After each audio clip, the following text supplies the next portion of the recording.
we're showing this because of that difference in response. Each of you is going to have a different response to what you're seeing. You're going to have a different response to each of the sections in this. You may not have a response at all. I know we're close to drinks, so there we are. But with this video and with where we're going with this, I need to kind of talk about that response. And that response comes down to how we enable our customer engagement teams and how we talk to our customers.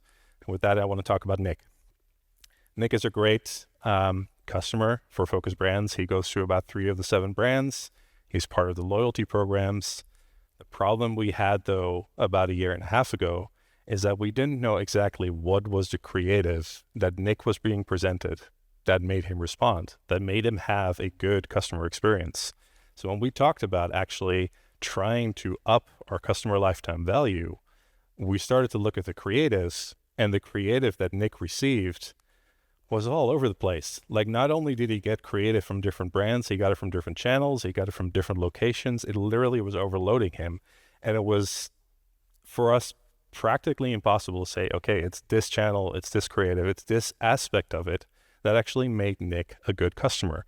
Yes, we have all kinds of ways of tracking click rate and all the things in open rate, which is changing, of course, as well, but all of that is there.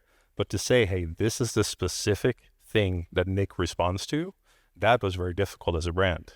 So from that, what we need to talk about is, how do their ecosystem look? And I'm specifically focusing on the creative, because not only is it my field that I'm most comfortable in, it's also what their biggest challenge was. And I don't know how it is for brands here, but a lot of times creatives, they are at the forefront of bearing all the weight of creating the customer experience and creating the brand relation there, but they often do so without any data. Like, we have marketing data, we have business data, we have all types of data, but we don't have data on creative often that says, like, hey, here's your nice, neat package that you can take and now make it pretty. Because for us, like, I've been a creative director for many years, and I don't want to stress that part of it, but to take that and not have enough data to say, hey, you're just going to a creative director and say, I just need something to be pretty. That's not enough data to work with. You need to understand the details and the components and everything that forms that specific creative. So this was our creative. This is how our ecosystem looked. Easy, right? I mean, it's easy to understand. I mean, you can exactly know where things are and where they are. We are 7 brands. We had 15 locations where things were stored. And I'm just focusing on the creative digital asset piece. So when we looked at this and when this inventory was done, from there, we started to, okay, we need to start looking at a digital asset management platform. From there, we needed to define what are the core things we want to do as a company, not next year, not just a year after that, but anywhere in the next 3 to 5 years, what do we want to step into? And with that, we looked at, okay, we need to truly understand, what photography are we missing? What videos are we missing? We're a food brand and we're a lifestyle brand. So you would expect people eating food. You would expect people being happy and enjoying products. That was not the case. We didn't have any of that. Like, there were maybe some brands that were doing that, but not all the brands. So with that, that's one of the core goals we had as a business. Then we looked at unifying our processes. All the 7 brands that are there were acquired over time. They were acquired as part of franchisee deals and other types of deals. So they all came with their own processes. They all came with their own processes in creative, in the platforms they own. So for us, it was not only giving them something that they could step into and be better, but also something that we eventually could unify us in doing one way of things. And on top of that, tracking. Like, we need to find a way to quantify what creative is. And that is a part I'll get into a little bit more next. But at the end of the day, what came out of that were a set of requirements. Those requirements, like, it needed to have a simple UI and UX. If people don't like using it, they're not going to do it. They're not going to use it, because if you're looking at something and it's not simple for you to understand, it's not simple for you to use, your user adoption is, I would use words here that I should not be using at a conference, but it's going to be real bad.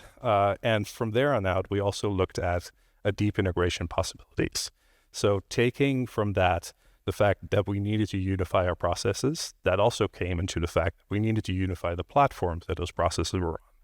So from there, we required a very deep integration and a very open API, things that we could leverage to do that. And then it came down to having a single source of truth. So a single source of truth means you take one system, and that one system is always going to be your system of record for that specific thing.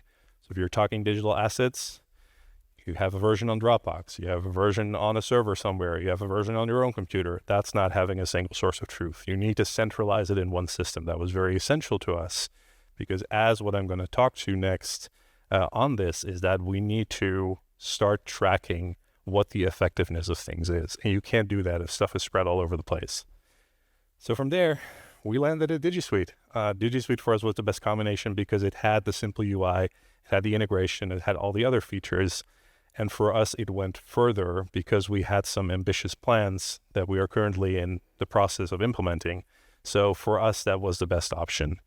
And from there, I kind of need to do the next step in this, which is to talk about the machine learning model. And I don't want to do a lot of the buzzwords and a lot of the AI stuff, but the machine learning model that we're trying to tie into for us is based on the offer mechanism that tries to increase the customer lifetime value.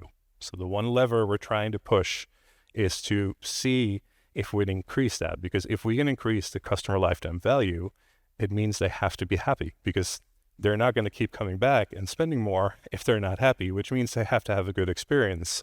That's the assumption we're working under. We'll see in 10 years if it was the right assumption, but that's what we're moving forward under.